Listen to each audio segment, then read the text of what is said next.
Olá a todos os ouvintes da Alto Tâmega FM, eu sou a Mariana e, como é habitual, estamos aqui para mais um A Savana Responda. Neste programa tiramos todas as suas dúvidas. A Savana vem aqui mensalmente à antena da Alto Tâmega FM tirar todas as suas dúvidas, onde pode colocar seja que questão for. Este mês temos então o tema da servidão administrativa e antes de começarmos com as respostas aos nossos ouvintes, penso que seja também importante fazermos um enquadramento geral precisamente do tema deste mês, explicar-nos em que é que consiste, o que é a servidão administrativa que foi concedida. Exatamente, portanto, importa primeiro de tudo esclarecer o que é uma servidão administrativa e contextualizar. Uma servidão administrativa é um instrumento jurídico que está previsto na lei portuguesa e que é usado de forma bastante recorrente na execução de projetos de interesse público. Dessa forma, não se trata de um favor que é feito a uma empresa, a Savana, é na realidade um mecanismo legal que permite que projetos relevantes para o país, como o nosso, avancem sem ficarem dependentes de concordância individual de todos os proprietários envolvidos, ao mesmo tempo que assegura, por força da própria lei, a proteção dos direitos dos proprietários. Portanto, a figura de servidão administrativa ou da própria expropriação, quando aplicável, é assim utilizada de forma regular na construção e modernização de infraestruturas, nomeadamente estradas, autoestradas, linhas ferroviárias, pontes, barragens, estações de tratamentos de águas, redes de transporte e de eletricidade, faixas de gestão de combustível para prevenção de incêndios e muitas outras. Portanto, não é uma figura excepcional que é aplicada à mina do Barroso. É um regime normal de compatibilização entre o interesse público e a propriedade privada. Para se ter uma maior contextualização da escala em que este mecanismo é utilizado, se consultarmos o Diário da República e entre dezembro de 2025 e maio de 2026, nós temos cerca de 160 atos de declaração de utilidade pública para a constituição de servidão administrativa e, para além disso, algumas dezenas de declarações de utilidade pública para expropriação. Significa isto que são instrumentos transversais usados pelos Estados, por autarquias, por concessionárias, em obras de âmbito nacional, regional ou até municipal. A garantia de que os proprietários não são prejudicados resulta precisamente da lei. O acesso aos terrenos, a condição da sua utilização, a de sua devolução no final e as compensações financeiras, que neste caso são bastante significativas, estão todos definidos em diploma legal e no processo que é sempre conduzido por entidades públicas e este processo nunca depende da decisão discricionária de qualquer empresa e neste caso não depende da decisão discricionária da Savana. A nossa empresa atua sempre dentro deste quadro e sob fiscalização pública. Estamos cientes, claro, que como em ocasiões anteriores haverá quem irá distorcer um pouco estes factos e houve, nomeadamente na última servidão que foi dada à empresa em 2024, quem tentasse bloquear o acesso aos terrenos, procurar fazer algum ruído mediático, acusando a Savana de não cumprir os termos da servidão. Importa, desde já, dizer que isso nunca correspondeu à verdade. Não existe um único auto da GNR em que se registre que a Savana tenha entrado em terrenos onde não podia estar e que não estivessem no âmbito da servidão.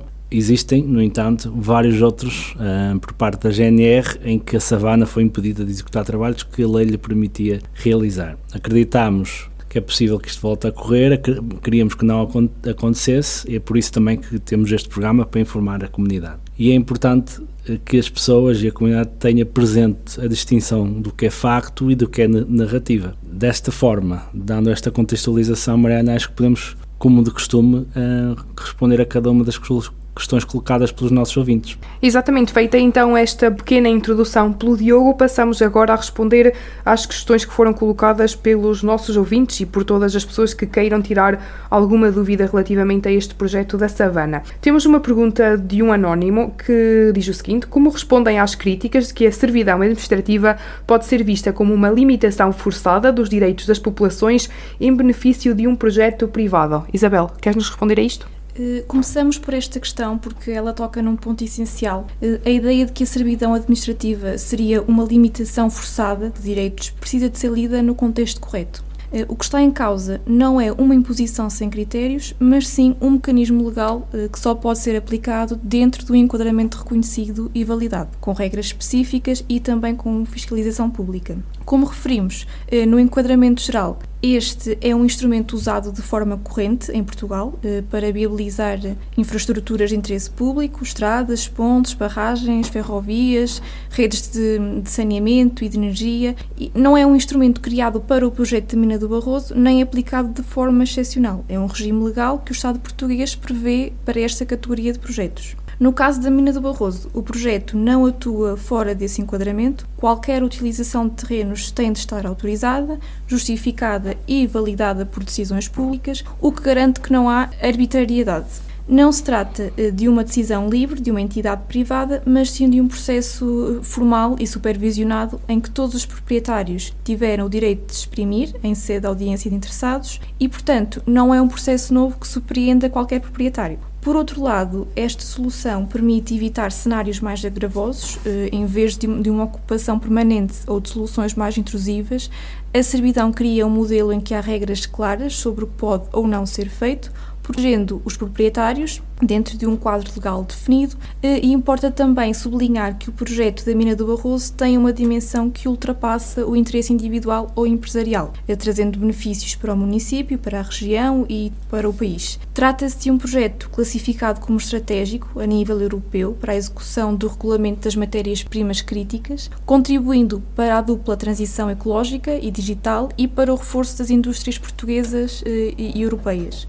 A utilização da servidão administrativa procura, assim, garantir que esse desenvolvimento acontece de forma regulada, equilibrada e com proteção dos direitos individuais. Passamos para a questão seguinte, é também de um anónimo que quer saber como será gerida a questão da servidão administrativa nos terrenos abrangidos pelo projeto e que impacto poderá ter nos direitos dos proprietários locais. Obrigado pela questão. Em primeiro lugar, é importante dizer que a servidão administrativa não significa que os proprietários percam os seus terrenos. O que acontece é que, por um período determinado, neste caso de um ano, o Estado português permite que a entidade responsável pelo projeto, a Savana, utilize estes terrenos para fins de interesse público. Os proprietários continuam donos das suas terras, mas com uma limitação temporária e parcial no seu uso. Este mecanismo permite, aliás, que o projeto avance sem que seja necessário retirar definitivamente a propriedade aos seus donos, sendo assim uma solução intermédia e menos gravosa do que uma expropriação permanente. Naturalmente, durante o período em que a servidão estiver em vigor, o uso do terreno fica condicionado. Por isso, os proprietários têm direito a uma compensação pela utilização temporária. Já informámos todos os proprietários envolvidos da situação e da compensação a que têm direito e foram já realizados vários pagamentos relativos a esta servidão. No final do período da servidão, os terrenos serão devolvidos aos respectivos proprietários com a reabilitação ambiental realizada. Temos mais uma pergunta, é do João Pinheiro. O João quer saber até que ponto a imposição de servidões administrativas pode gerar conflitos com as populações locais e como pretende a empresa evitar este cenário. Em primeiro lugar, importa referir que já chegámos a acordo com mais de uma centena de proprietários individuais nas freguesias de Cobas de Barroso e Endornelas. Esta servidão ocorre apenas depois de vários anos em que mantivemos uma política consistente de diálogo com a comunidade e de aquisição de terrenos com valores bastante acima dos praticados no mercado atual. Para além disso, temos acordos com diversos outros proprietários individuais e comunidades de baldios para a realização de trabalhos de geotecnia, essenciais para o desenvolvimento do projeto. Dada a característica da propriedade no norte de Portugal, propriedades pequenas, com processos sucessórios em curso, copropriedades indivisas, proprietários omissos, não é possível chegar a acordo com todas estas pessoas, mesmo numa política de aquisição voluntária, com valores acima do mercado, há sempre terrenos em que, ou por uma razão ou por outra, não conseguimos chegar a acordo com o proprietário. Nestes casos, e só nestes casos, que a servidão administrativa foi utilizada. É um mecanismo, como já disse, previsto na lei, refletindo a importância estratégica do projeto, também como já referimos noutra questão acima. A imposição das servidões administrativas em si mesmo não tem de gerar conflito, especialmente quando é feita de uma forma transparente e com o envolvimento das entidades locais. Só para dar nota, a Savana já celebrou protocolos de colaboração com cerca de uma dúzia de entidades locais e regionais, incluindo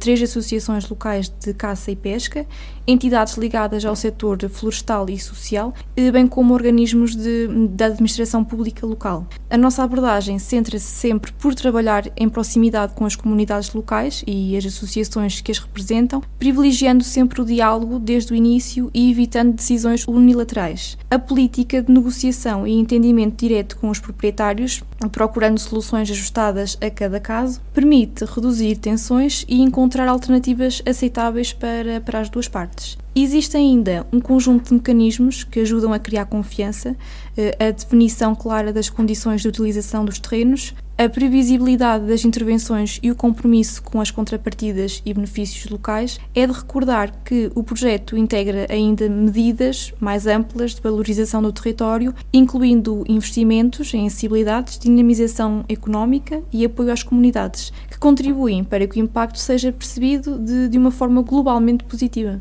Continuamos com mais uma questão do João Pinheiro, que quer saber que garantias têm os proprietários de que o acesso às suas terras e atividades agrícolas ou florestais não será significativamente condicionado. Primeiro, obrigado, João, pela sua questão. A preocupação com o acesso às terras e a continuidade das atividades é legítima e a forma como o projeto está desenhado procura assegurar essa previsibilidade e a estabilidade para os proprietários. Acho que é importante ressalvar que menos de 1% do total da área desta servidão administrativa é área agrícola. A grande maioria da área a intervencionar é a área florestal. Para além da compensação devida a cada proprietário, é de notar que todo o material retirado dos terrenos será devolvido aos seus proprietários, para além de ser realizada a requalificação ambiental posterior a toda a intervenção. No caso da pequena área agrícola a intervencionar, menos de 1% do total, como disse, gostaria também de salientar que a Savana tem vindo a divulgar amplamente, através de diversos meios, incluindo o jornal que foi distribuído no início do mês de maio em todas as habitações do Concelho de Boticas, a sua política de permuta de parcelas agrícolas. Neste âmbito, disponibilizamos terrenos de competidão agrícola e localizados em zonas mais próximas das comunidades, permitindo a realização de trocas diretas. Paralelamente, mantemos igualmente uma campanha de aquisição de terrenos com valores acima dos praticados do mercado, conforme já mencionámos antes. Por fim, relativamente às intervenções em áreas agrícolas, importa salientar que estas abrangem apenas uma pequena parte dessas mesmas parcelas que estão em servidão. Para além das compensações legalmente previstas, serão igualmente implementadas medidas de requalificação ambiental e disponibilizadas áreas pertencentes à Savana para efeitos de compensação e mitigação destes impactos para todos os proprietários que assim o desejem. Em relação aos trabalhos, está prevista uma gestão planeada e organizada do território, em que as intervenções são feitas de forma faseada e coordenada, permitindo que os proprietários saibam antecipadamente quando e como os seus terrenos podem ser utilizados, evitando assim situações inesperadas e facilitando a adaptação das atividades agrícolas ou florestais. Existe também um compromisso claro de manter a funcionalidade dos terrenos sempre que possível, garantindo que não haja interrupções desnecessárias e que o acesso seja sempre preservado e ajustado. Quando ocorrerem alterações, serão enquadradas por soluções que asseguram a continuidade das práticas locais de formas compatíveis com o projeto.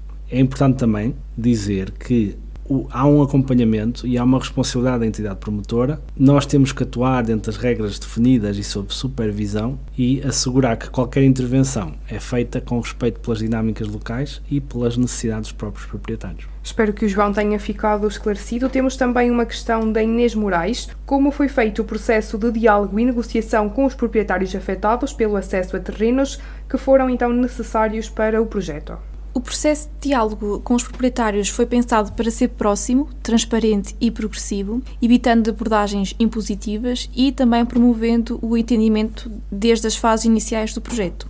Na prática, seguiu-se um modelo assente no contacto direto com os proprietários e comunidades locais, permitindo explicar o projeto, esclarecer dúvidas e ouvir preocupações concretas de cada caso. Esse envolvimento não se limita a um momento único, mas a um processo contínuo, acompanhando a evolução do projeto e ajustando sempre soluções sempre que necessário. A negociação foi conduzida numa lógica de acordos voluntários e individualizados. Cada situação foi analisada de uma forma específica, tendo em conta o tipo de terreno, a sua utilização e as necessidades do proprietário. Esta abordagem permitiu encontrar soluções equilibradas e adaptadas à realidade local. Em paralelo, houve também um esforço de articulação com entidades locais e representantes das comunidades, reforçando a transparência do processo e ajudando a garantir que a informação chega de forma clara e acessível a todos. Este diálogo enquadrou-se numa perspectiva mais ampla de integração do projeto no território, em que as preocupações dos proprietários são consideradas desde o planeamento até à execução. Passamos, Diogo, também à pergunta de uma pergunta anónima, mais uma. Que critérios foram utilizados para definir os terrenos abrangidos por servidões e quais são os mecanismos de compensação previstos? Muito bem, muito obrigado pela questão. Os terrenos que foram abrangidos por esta servidão foram definidos com base em critérios técnicos concretos, ligados às necessidades específicas do projeto, localização de pontos de estudo, acessos operacionais, zonas de apoio ao projeto, sempre com preocupação de garantir a funcionalidade e a menor ocupação possível. O ajustamento ao território é feito de forma a evitar interferências que são desnecessárias e compatibilizar os trabalhos com os usos já instalados. Importa também caracterizar com algum detalhe o tipo de intervenção em causa, em particular os poços geotécnicos e as sondagens que serão realizadas e que são frequentemente referidos no âmbito desta servidão. Os poços geotécnicos, que representam a grande maioria do trabalho que será realizado, são uma intervenção rápida. É executada num próprio dia. É aberto um poço com uma escavadora até atingir rocha dura ou até uma profundidade máxima de 4 metros, com o objetivo de reconhecer as características do terreno. Recolhida a informação, o poço é fechado no mesmo dia, sempre que possível, repondo-se o terreno. Não se trata, portanto, de qualquer infraestrutura ou estrutura permanente, mas sim de um trabalho bastante pontual e de bastante curta duração em cada um dos terrenos. Para além disso, serão realizados em menor quantidade furos para recolha de informação sobre recurso hidrogeológico e furos geotécnicos. Terão uma profundidade de cerca de 10 a 30 metros e que durarão um pouco mais em termos de trabalho. Em termos de compensações, foi adotado um modelo bastante simples, objetivo e transparente e comunicado a todos os proprietários de forma antecipada. Foi definido um valor de 1.000 euros por cada plataforma instalada e 250 euros por cada poço geotécnico. Este modelo assegura que qualquer utilização do terreno é devidamente compensada de forma imediata e clara, totalizando, neste momento, um total de 114.250 euros que a Savana já pagou ou irá pagar ao conjunto de proprietários em resultado das compensações. Este enquadramento combina critérios técnicos rigorosos na definição das áreas com sistema de compensação direto, fácil de aplicar, garantindo previsibilidade, equilíbrio e um tratamento justo para todos os proprietários envolvidos. Temos, Isabel, agora temos a questão da Joana Santos. A Joana pergunta: os proprietários terão possibilidade real de contestar decisões relacionadas com acessos e servidões ou essas decisões acabam por ser inevitáveis perante o interesse público do projeto? A resposta é clara. Os proprietários têm sempre possibilidade de participar, de questionar e até de contestar. Estão no seu direito. É um princípio fundamental do próprio enquadramento legal do projeto. Desde o início, o processo foi pensado para privilegiar o diálogo e os acordos voluntários, o que significa que as soluções não são impostas de forma automática. Os proprietários são informados, são envolvidos e têm a oportunidade de dar o seu contributo, colocar dúvidas e negociar condições, especialmente no que diz respeito a acessos e utilização dos terrenos. Mesmo nos casos em que existe um enquadramento de interesse público, isso não elimina os direitos dos proprietários, pelo contrário, garante que qualquer decisão tem de seguir procedimentos formais, transparentes e fundamentados, podendo os proprietários apresentar objeções, pedir esclarecimentos e, se for necessário, recorrer aos mecanismos legais disponíveis. Sublinhar que o recurso a medidas mais formais, como servidões impostas, é visto como uma última solução, sendo sempre dada prioridade ao entendimento direto e à construção de soluções partilhadas. Ou seja, mais do que decisões inevitáveis, que existe é um processo estruturado em que o interesse público é conciliado com os direitos individuais, com garantias legais e espaço para participação efetiva ao longo de todo o processo. Seguimos para a última questão. Neste caso são duas questões juntas. A primeira é do Pedro. Em zonas onde existem caminhos rurais, baldios ou terrenos comunitários, como será garantido o equilíbrio entre a atividade mineira e os usos tradicionais do território? Também a Marta Sanches quer saber que medidas serão tomadas para minimizar impactos no cotidiano das populações, nomeadamente restrições de circulação, acessos agrícolas e utilização de caminhos locais. Obrigado ao Pedro e à Marta pelas questões. Juntámos porque penso que têm o mesmo tópico e, portanto, é importante dizer que a abordagem do projeto foi pensado para respeitar e integrar os usos tradicionais do território, garantindo que a atividade mineira se articula de forma compatível com as dinâmicas já existentes, locais e cotidianas das populações. Como já referido anteriormente, as áreas agrícolas, neste caso diretamente afetadas, representam menos de 1% do total da área de servidão, sendo que os trabalhos são planeados para decorrerem de forma rápida, segura e faseada, minimizando os impactos e os períodos de intervenção. No que respeita aos caminhos rurais, acessos agrícolas e caminhos locais, a prioridade é assegurar a sua continuidade, funcionalidade e acessibilidade. Sempre que seja necessária alguma intervenção, serão implementadas soluções alternativas ou reconfigurações que garantam o acesso permanente às propriedades e às áreas de utilização comunitária.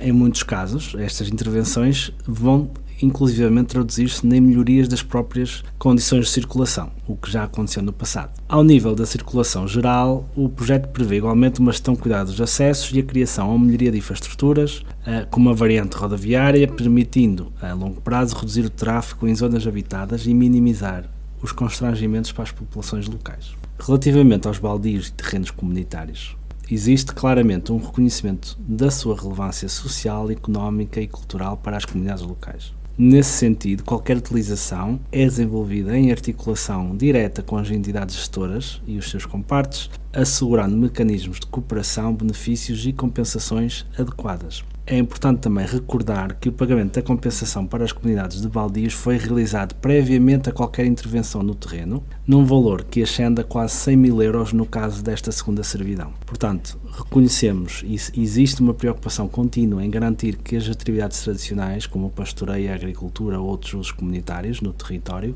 possam continuar e de forma compatível com o projeto. Por isso, as intervenções são sempre geridas de forma faseada e ajustadas às especificidades de cada local. Importa também destacar que o projeto prevê um acompanhamento próximo das populações e das entidades locais, permitindo identificar e resolver rapidamente qualquer situação específica, numa lógica de proximidade, diálogo contínuo e de resposta eficaz. E está terminado mais um A Savana Responde. Diogo e Isabel, obrigada por estarem connosco. Relembrar aos nossos ouvintes também que todas as questões que enviam para o nosso e-mail ou para o nosso WhatsApp são respondidas sem exceção. Portanto, se quiser participar no próximo programa, é verdade, vamos continuar por aqui, há continuidade, pode enviar para o nosso e-mail, asavanaresponde@gmail.com, ou para o nosso WhatsApp através do 966 30 40 50. Mais uma vez, obrigada por estarem connosco e até o próximo mês. Obrigado, Mariana. Até a próxima. Quanto a si, já sabe, mantenha-se por aí com a sua rádio, com a sua Alto Tâmega FM.